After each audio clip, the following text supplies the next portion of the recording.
Hi, hello, oh my god, oh my god, oh my god, oh my god, okay, I'm here, okay, hold on, so, what was I, oh yeah, hi everyone, Deppy here, for the first time, speaking directly to you on the channel. Man, I am so sorry. I know what you're all thinking. Where is Chapter 3? When is Chapter 3 coming out? Please tell us more about Chapter 3. How is it taking so long? I know this because I read all of the comments, but yes, I have come with the answers you need, among some other things. Here's what we're going to be covering today, so listen up everyone. First, we're going to talk about how Chapter 3 is going, alongside the intro and the Kickstarter backer reward progress, and then we'll move on to catch you up to speed on Chapter 2B, what it even is, how it's going, why it's here, and what we hope to do with it. And finally, you'll get to see a preview for the first scene of it, as we tend to do with these update videos. So let's get right into it. So, needless to say, Chapter 3 has not progressed much since we started work on 2B instead. The audio portion has been completed for a while, save for some edits I've yet to do to polish it up just a little more, given the extra time we've had so far with it just sitting there. Feels pretty embarrassing to have to explain that it's not done yet, but hey! The storyboarding process is almost finished, considering we had to halt it altogether, and it's not like we have no art done for it. Chapter 3 is a whole different beast compared to our previous chapters, as well as 2B. It's got a lot more visuals going into it, so it will need a lot more time to make regardless. This mostly comes due to the fact that we're going to have a few animated segments similar to Chapter 2, but also because Pontea Village is going to be a new multimedia endeavor for us, as we're trying to use 3D models to create a layout of the buildings to be used as a basis for the background art. So yeah, a lot going on right there already, plus it's nearly an hour long. You're going to have a solid feature-length playlist by the time this thing comes out. Going forward, we aim to tone down the visual style for the show to make it easier for us to create episodes. We plan to keep Volume 1 at a neat 10 episodes, including 2B, which leaves us with 6 more to go after Chapter 3 is finished. We definitely want to be able to get those out and finish the show within my lifetime, I would say. And yes, I know it's taking a long time, I'm sorry, I really am. A couple of bad decisions were made along the way, but hey, at least you're getting a chapter before Chapter 3 regardless, so it's not like the hiatus is going to last that much longer anyway. And don't forget, Chapter 3 will also include our Volume 1 fully animated opening sequence, graciously funded by you guys via Kickstarter. And speaking of which...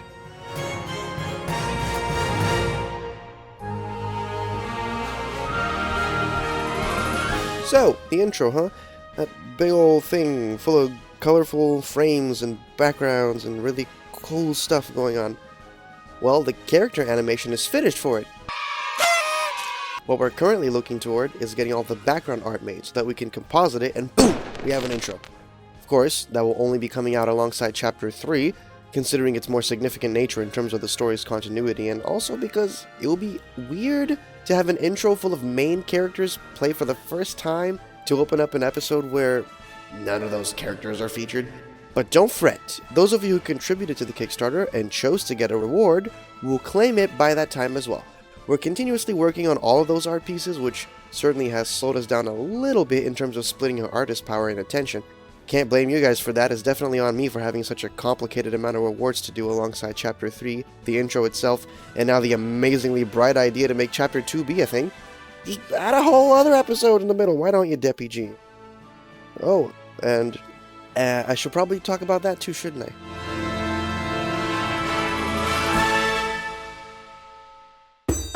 Chapter 2B is a bit of an in-between adventure I decided to write to keep the content coming, ironically. At the time, I wanted it to be something small, maybe in the vein of Pleiada Night, which ended up lasting a whopping 4.5 minutes. Insane! But, yeah, needless to say, I got a little too carried away with the plot and the characters, and then one scene turned into 2, which turned into 3, 4, 5, and now we have a 40-minute long chapter we have to finish real quick. My brain clearly is not fully developed yet. Well, not everything is bleak. We hope to have Chapter 2B done very soon. How soon is very soon, you ask? Well, we have some tentative dates, but I know that if I throw a number, estimate, or even a unit of time measurement, you guys are going to run wild with it and blow up the comments even harder, so I'd rather make you wait to find out the official release date when the trailer comes out. It's just safer that way. I don't want to be like Chapter 1. Premiering March, premiering April, premiering May. Yeah, that thing did not premiere in May. Let's just leave it at that. And anyway, what is Chapter 2B actually about, right? Well, it's titled The Phantom Fumble, and it takes place alongside the events of Chapter 2. Remember the ghost catching group?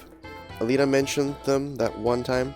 You know we have to leave that to the ghost tracking group. Well, now they're real! And there's 4 of them! The Phantom Fumble follows Pleiada Town Rescue Team's Ghost Specialist Division, Parker the Herdier, Lily the Sentret, Chanel the Nickit, and last but not least, Dipper the Imperdimp, as they attempt to track down the Gengar recently escaped from the market crime scene, aka the murder of Kojit Kid. Oh yeah, that's his name for those who didn't know yet, and it's spelled like this. Is that a key mash? Yes it is, thank you for asking, now let's move on.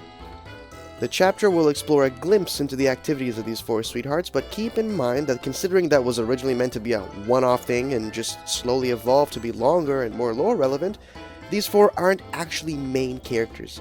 Of course, we plan to have some of them be involved in one or another plot somewhere down the line, but their appearance in 2B will be their first and last for quite some time. You'll likely enjoy their chemistry a lot, while with the wonderful job our voice actors have done bringing them to life, but don't expect them to be in the main story. And with all of that out of the way, as always, we're pleased to present to you the entire first scene of Chapter 2B, The Phantom Fumble. Hope you enjoy it, and we'll see you when this thing is ready! The following video may contain flashing lights, horror elements, and somewhat graphic depictions of blood and violence that may be unsuitable to some audiences. Viewer discretion is advised. The sun shone down on me, and I wiped the bead of sweat from the tip of my nose. Many sets of feet pounding the earth, dodging citizens left and right, the outlaw in front of me showing no sign of slowing down, but I wasn't about to give up. I spotted a bell spout coming up on my left, and took his sheaf in my hand as I passed, lifting him up with me. Asking for their help, I said, "Lasso that criminal!" So they did. And I yanked the vines until the outlaw toppled over. And the pursuit came to a close. It was quite easy for me, seeing as I am an impidimp of many talents. I got up a Parker's back and bowed at all the citizens who applauded my great display of heroism. And that's how she decided I should join the rescue team. That's not exactly how it happened. It's alright, Parker. Let Dipper have his moment. I'm sure you did a great job as his ride. Thanks. Well, in fact, she did. Her deer have very soft fur. It was quite pleasant.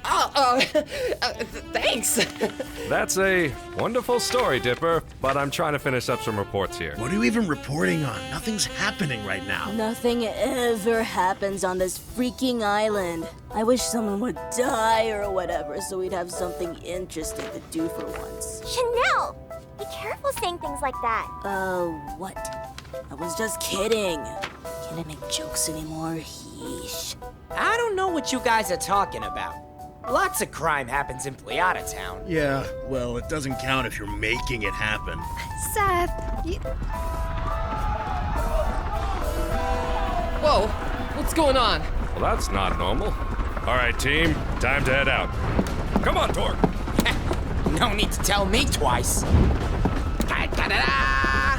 Time to stride into action! Let's ride, Parker. Giddy up! Yeah, let's go. Come on. Gotcha. Lily, come quick. On the way! Pleiada Town's rescue team officers filed out of their headquarters and began dodging people in the fleeing crowd, running against them toward whatever trouble they may be escaping from. Only Seth, Alita, and Lily staggered behind as the little Sentra tried to stop to question one of the citizens. Excuse me, sir. What's happening? They're coming! Run! what? Who's coming? Seth, wait! Come on, Alita, catch up! The others are already at the market. I can't cut through the crowd! Lily, hold on to my leaf. I'll pull you up. Thanks, Alita. This is a lot of frightened people. Did anyone else know this many people even lived in Pleona Town? I can see the market. We're almost there.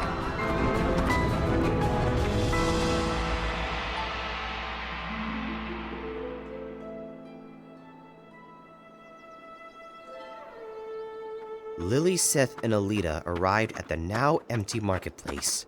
Dust still in the air and down the multiple routes the citizens had taken to escape. The others were crowding around something near the center of the plaza. So, what's going on? What are we looking at? Excuse me. Is that blood? He's dead! It looks like this poor Pidgeot's been murdered. Well then, are you happy now, Chanel? Oh, my God. I literally said I was kidding. But who would do something like this in broad daylight? Surely a fearless criminal, and by the marks on the victim's neck, it's been broken. That and the fact that his head's turned in the wrong direction. It was a great deduction nonetheless, sir. Well, I have always prided myself in my detective skills. And now, it's time to look for who did it.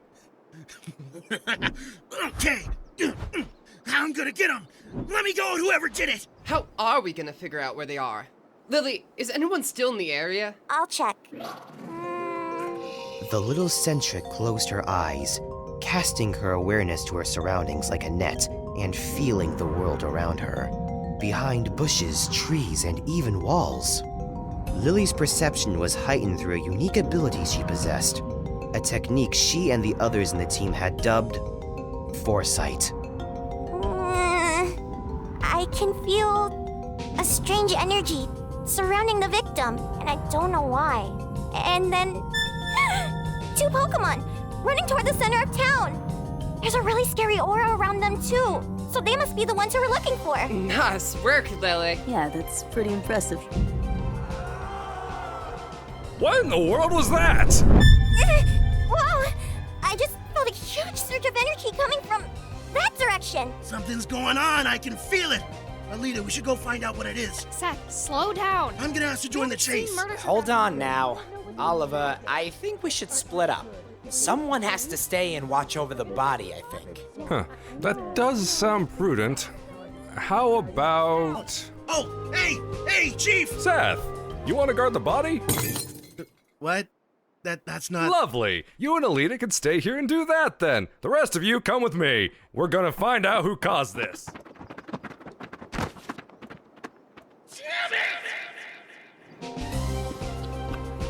Oliver, Torque, and the other 4 officers barreled down a street toward the energy Lily had felt. Someone's out there on the street.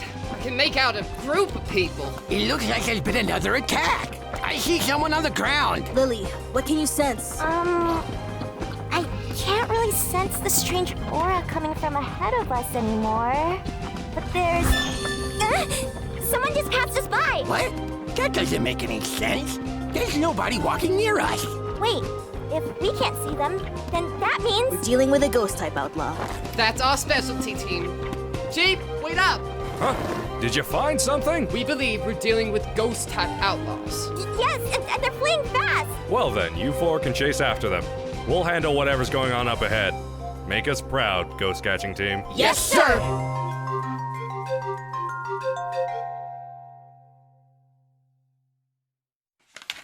Pokemon Mystery Dungeon, Arceus' Wish, Chapter 2B, The Phantom Fumble.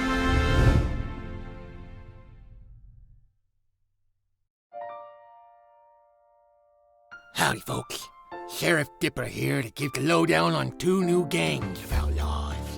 First, the Crystal Banders. Anya Gomez, Brandon Cox, Kaida Rickon, Crimson Horizon, DJ Muffin-Tops, Dova Rovan, Green Wolves, Z-Rat, Matt S. Rama, Sergeant Hellfire, Sender Anna Rivers, and Jatu. Then there's the nefarious Prisma Banders. Level 1, PSI user 658, Skillman, and Brian the Wolf. These outlaws need to be stopped. Turns out, it was a list of patrons. not outlaws. Whoops, my bad. Thanks for all your support, everybody I just mentioned. You're awesome. I gotta go catch up with someone. Bye.